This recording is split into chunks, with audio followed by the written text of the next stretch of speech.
The Italian Coast Guard rescues thousands of migrants from the treacherous waters of the Mediterranean Sea. An initiative on the continent aims to boost staffing and resources for the beleaguered healthcare industry. And a battalion of volunteers in Pakistan combats food waste to help feed the needy.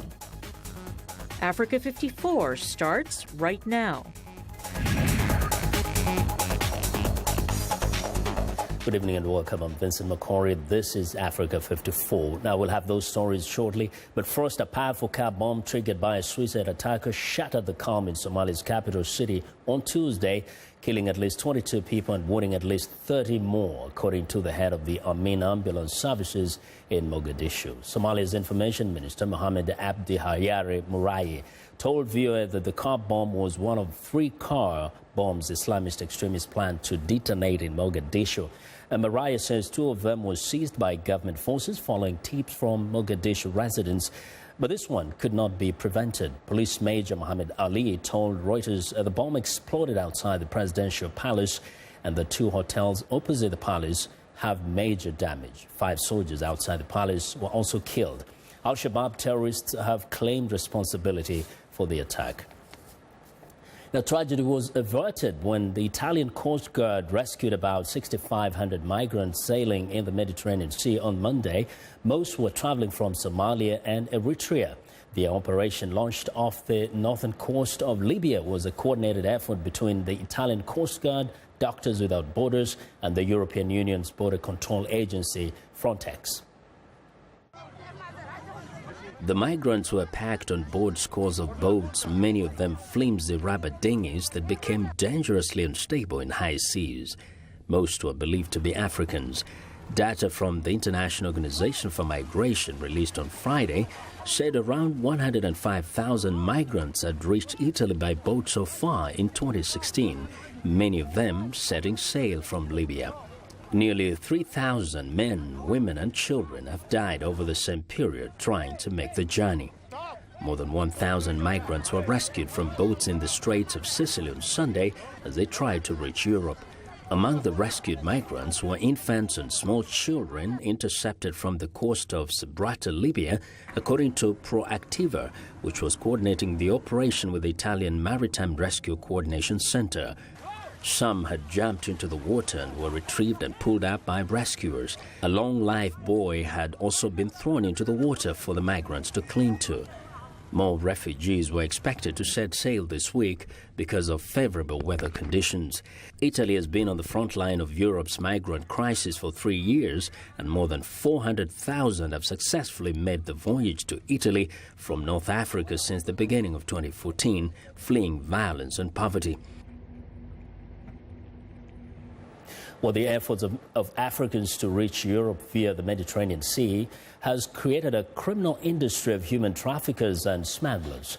The European Union in mid-2015 launched Operation Sophia to try to stop this activity. In part 2 of our report, Crossing Crisis, VOA senior investigative analyst Jeffrey Young discusses with experts whether this effort is effective and humane. The Mediterranean Sea is filled with little boats setting out from Libya and other parts of the North African coast for Europe. The people crammed in these vessels, some of which are small rubber rafts, are nearly always unaccompanied by any crew. They drift in the waters sometime for days. If the boat capsizes or sinks, they might drown, as thousands already have. This abandonment by human traffickers is deliberate, as discussed via Skype by International Organization for Migration spokesperson Joe Millman. They've figured out a different way of completing the journey, which is to outsource the labor to the European and commercial vessels that are plying the Mediterranean right now. You know, under maritime law, if a vessel's in distress and you sight it, you have to save the people on it. They cannot afford to put their own crew and their own criminal members in with the passengers and bring the boat back. A big reason for that is the European Union's Operation Sophia, which began in late June 2015.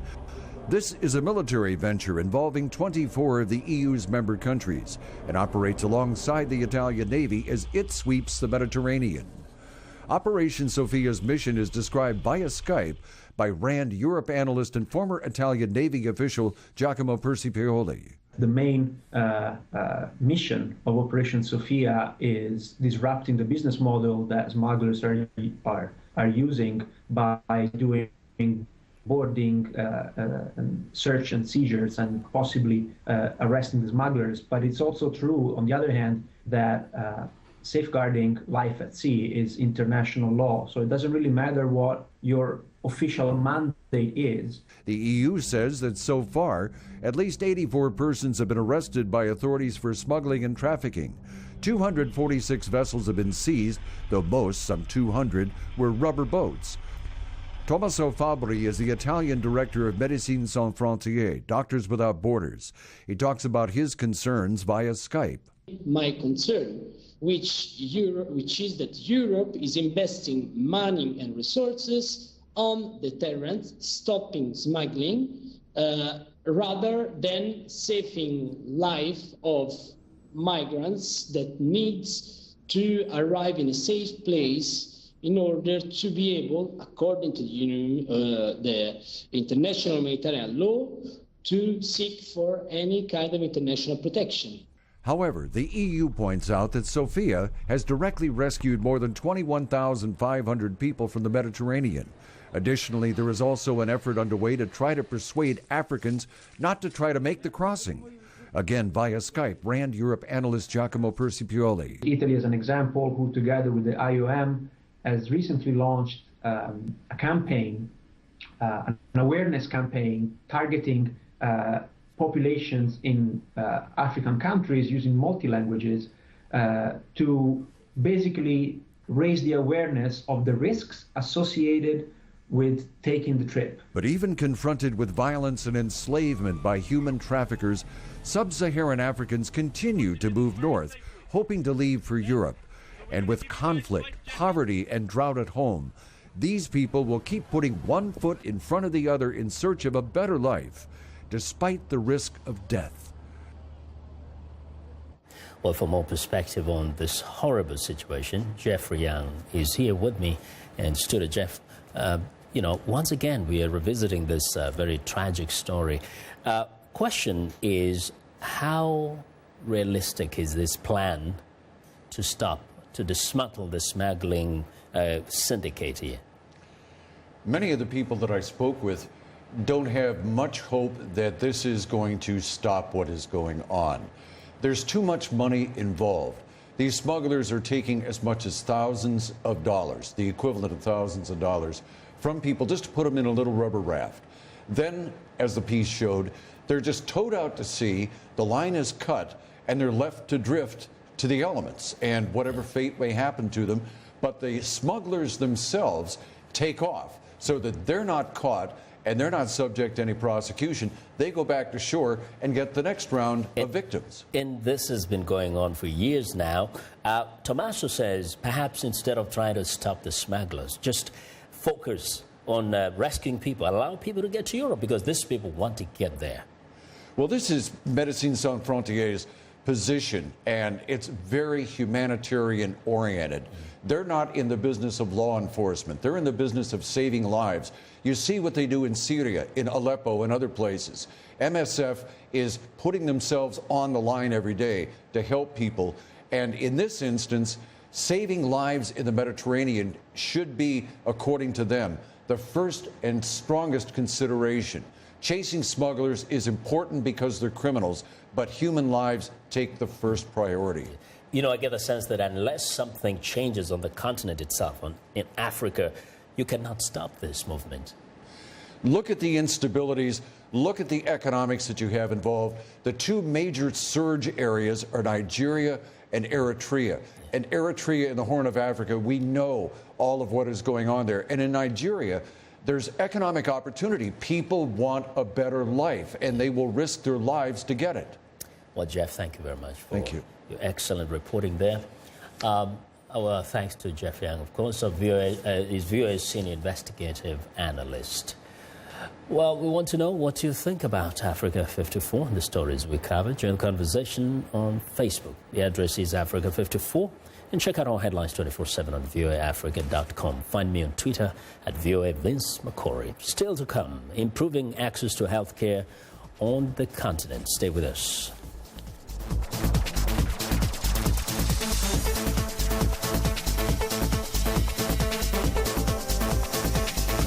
Sheka Sali, host and senior editor of VOA's international call-in talk show, Straight Talk Africa. Today we'll examine the tobacco industry. We pretty much touch on anything that you can think of. Politics, health issues, human rights issues, you name it, we talk about it. The issues that we discuss are pertinent to most people on the African continent. A very, very rare and unique opportunity to interact with their leaders.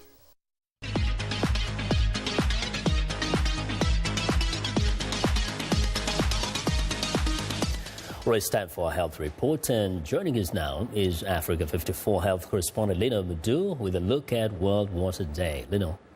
That's right. Experts from around the world are gathering this week in the Swedish capital of Stockholm for World Water Week to discuss and develop new solutions to the globe's most pressing water-related challenges. The theme of this year's week is Water for Sustainable Growth. Observers say 2016 is a critical year for addressing the role of water in the post-2015 development agenda. The UN's Sustainable Goal 6 calls for universal and equitable access to safe and affordable drinking water by 2030. The U.S. Centers for Disease Control and Prevention says worldwide 780 million people lack access to an improved water source. Unsafe drinking water, inadequate availability of water for hygiene, and lack of access to sanitation together contribute to about 88% of death from diarrheal diseases. Now joining us live via Skype from Madrid, Spain, is Dr. Martin Mengel, Program Leader of Enteric Diseases with Agence de Médecine Préventive and Project Director of the African Cholera Surveillance Network, AFRICOL. Dr. Mengel, thank you so much for joining us. Hello, Lena. Thanks for having me on the show. So first of all, this is World Water Week. Why is it important to put an emphasis on water in such a week? Well, water is the basis of life, and water is also the basis of health. And at that, it's a public common good, and it's the right, a human right, to have water.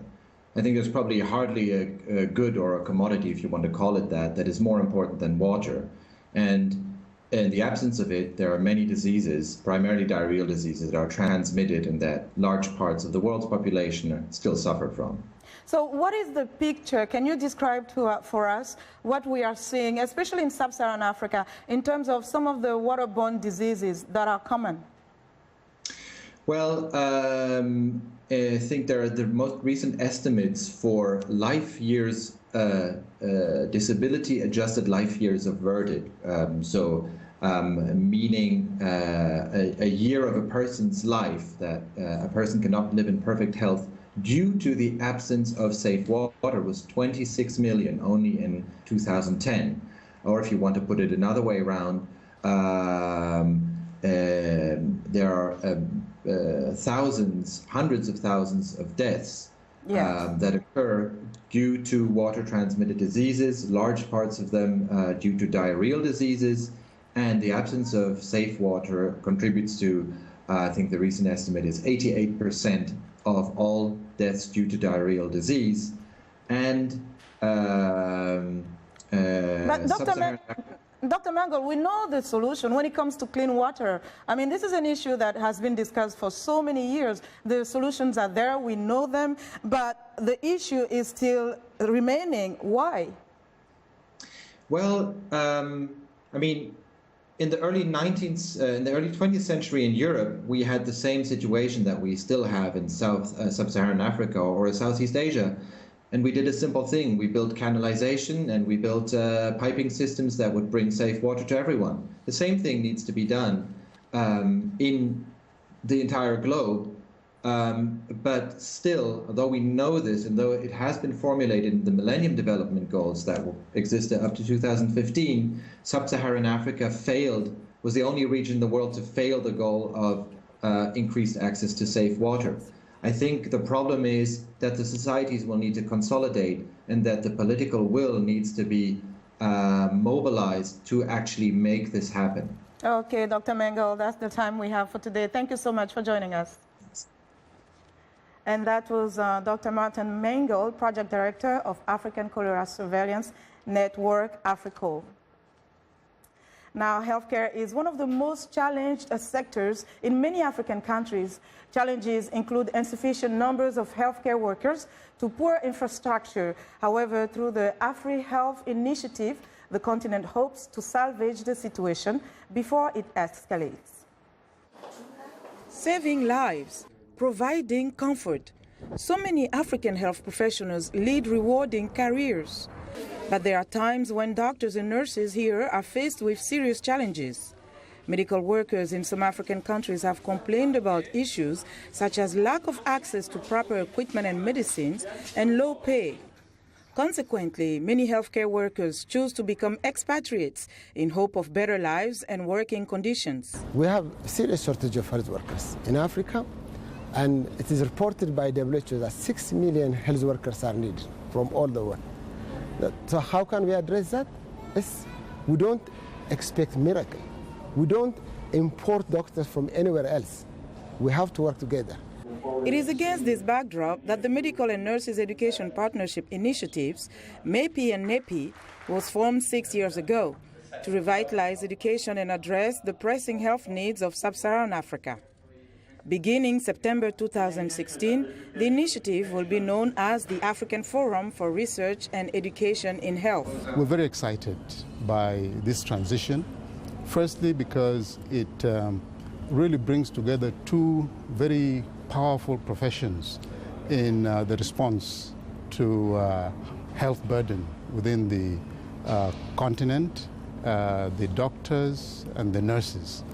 Brain drain of health professionals and inadequate health systems are some of the problems AfriHealth aims to address. If I don't get a training opportunity in my country, in my continent, I go to another country for that, and the chance of me coming back to my country is less because I get used to an affluent society living style, and that's another thing. So we should have, so everybody wants to learn and improve himself, and that has to be arranged in the country or the continent. The World Health Organization says that the world will be short by 12.9 million healthcare workers by 2035 if many more are not trained and employed. Africa has 2 healthcare workers per 1,000 people, compared with the Americas, which have 24 healthcare workers per 1,000 people. 17 African countries participate in the AfriHealth initiative, which brings together over 200 health professionals. Countries in this initiative come from East Africa, Southern Africa, and a few from West Africa. Now, through AfriHealth, educating an adequate amount of new health workers can address the manpower issue before it becomes a continent-wide crisis. And that's our health report for today. To stay in touch, find me on Twitter @LenorMoudou. Back to you, Vincent.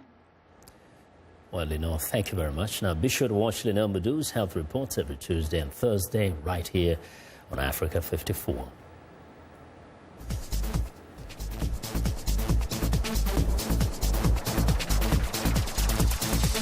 Well, 2016 is shaping up to be a busy election year in Africa. By the end of the year, 31 countries, more than half of the continent, will have gone to the polls. This comes amid important demographic and social shifts in many parts of Africa. The African electorate is becoming younger, more connected and more informed. But there are high levels of unemployment and, in many cases, high levels of disillusionment. Africa 54's Haiti Adams Fitzpatrick has a report. We see it often. Africa's youth taking their discontent to the streets. Experts say it's also having an effect at the ballot box. But a new study by Afrobarometer suggests African youth have become less engaged in politics in the past 10 years. So why the disconnect? We checked in with young activists who say politicians are simply not speaking to their generation. You can't get out there and sound off and mouth of high platitudes about, the West this, the West that, because people don't care about that anymore. People are so concerned with bread and butter issues Do I have water? Do I have electricity? You just need to have a political party that captures the imagination of young people and speaks to the issues that they are dealing with. That no nation survives if it completely excludes its youth, because you need their skill, you need their innovation, you need their resilience and creativity to address the key economic or political or even social or even cultural challenges that bedevil us as a people. If you alienate young people, Boko Haram is there waiting for them. Young people are becoming more and more vocal in terms of what they want, and they're challenging the system, they're challenging the status quo, they're challenging the current government. And if that spreads throughout the continent, we've got a good shot at actually ensuring that the dark continent idea of Africa we are rid of. US President Barack Obama recently told young Africans visiting Washington that it's up to them to inspire their peers. The world will not be able to deal with climate change or terrorism or expanding women's rights, all the issues that we face globally, without a rising and dynamic and self-reliant Africa. And that, more importantly than anything else, depends on a rising generation of new leaders. It depends on you.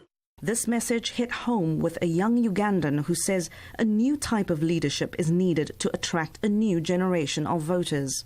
Most of us come from undemocratic countries, but then I do think that it should be a lesson for us to learn that, it should be about inclusion. It shouldn't be about what you believe as a leader, but listen to your people, get to know what your people want. Young people are hungry to take Africa to the next level. At the National Democratic Institute in Washington, analysts say getting to that next level requires an inclusive approach. What the world is hoping to see is that the next generation of political activists, politicians, and those who want to serve their communities puts aside their individual ethnicity, their allegiances to a political party and their religion and their region, and focuses on serving their constituents. If they don't deliver services, they're going to get voted out. And I think young people all over Africa are beginning to see that. Now here to talk a little more about the connection between young people and politics is the newest member of our Africa 54 team, Haiti Adams Fitzpatrick. Haiti, welcome to Africa 54. And it seems like there is a disconnect between aspiration and leadership, right? That is correct, Vincent. Thank you very much. You know, the International Labour Organization estimates that 70% of Africa's population is under the age of 30. So it is crucial that young people are part of the debate. And the ones we spoke to said that the more they see their leaders talk about the issues they care about, like decent paying jobs, quality education and training, the more involved they are going to become. Yeah, but does it necessarily mean that you need a younger candidate, a political candidate, to attract younger voters? You'd think, but, you know, they're telling us not necessarily. Yeah. To them, it's not about how old a candidate is. They just don't want old ideas. So, you know, we spoke to some activists in South Africa, one of them telling us, you know, liberation politics is still very much at play there. And they're saying we're grateful to the generations who have gone before, who have fought and won our political freedom. But let us take it from here. You know, we want to fight for our economic freedom. They want leadership that is inspired, that is inclusive, and they want their leaders to formulate policies and build economies with their generation in mind. So not so much about age, but really about style of leadership. Indeed, because, you know, they serve some ideas worked at a certain time, but we moved on, and they need to keep up with the times and the issues of the moment. It's about thinking, forward-thinking, forward-looking. Great reporting, great perspective. We are really happy to have you with us. Thank you very much. At Africa 54. That's Haiti. We're looking forward to more from her. And Africa 54's Haiti Adam Fitzpatrick. We have to remember it's not Haiti the country, but Haiti the person with a D-Y at the end. Well, it's time now for a short break. Still to come on Africa 54. Volunteers in Pakistan put surplus food to good use. We'll be right back.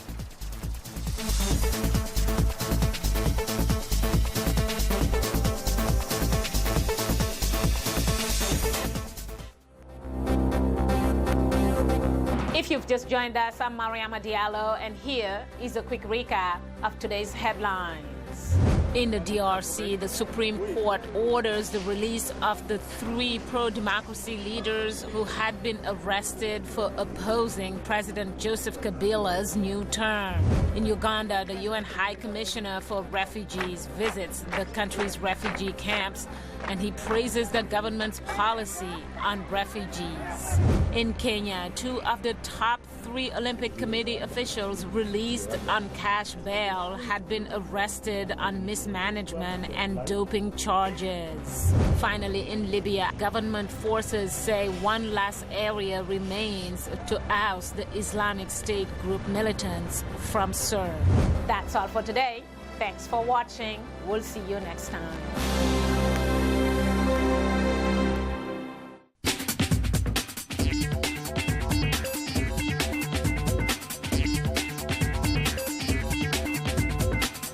Welcome back to Africa 54. Here's what's trending.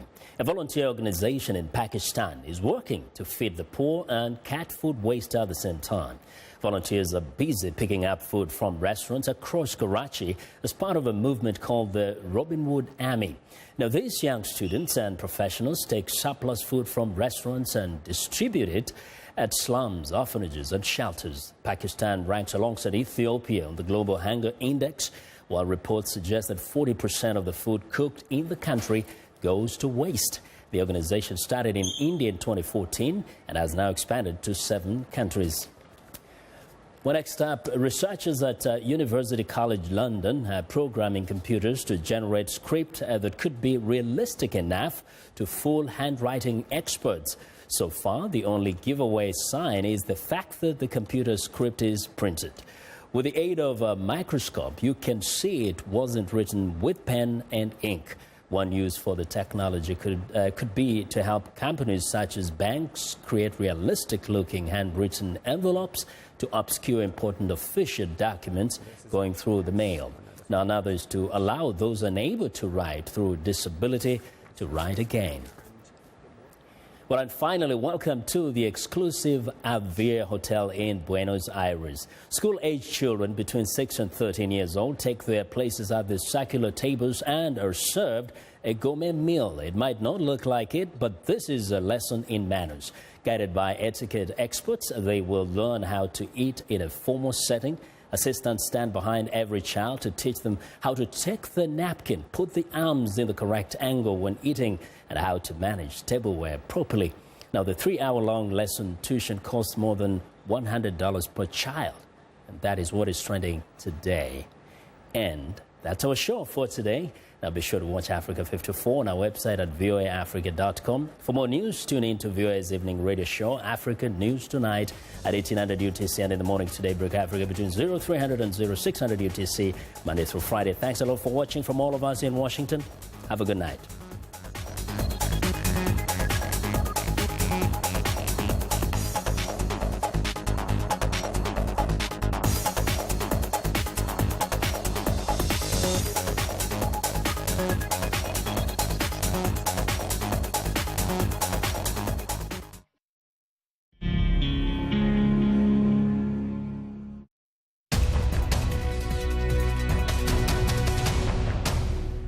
Welcome to the Voice of America's Newswords. This word has to do with international relations. Sovereign. Listen to the U.S. General and NATO Commander Philip Breedlove. We've seen a nation cross an internationally recognized sovereign border and annex by force a portion of a sovereign nation. That changes the way we do business. Sovereign means the right of a country to govern itself. A sovereign nation is independent from other countries. General Breedlove complains that Russia took over part of Ukraine. Now, when you hear the word sovereign, your American English will be good enough to know what this newsword means.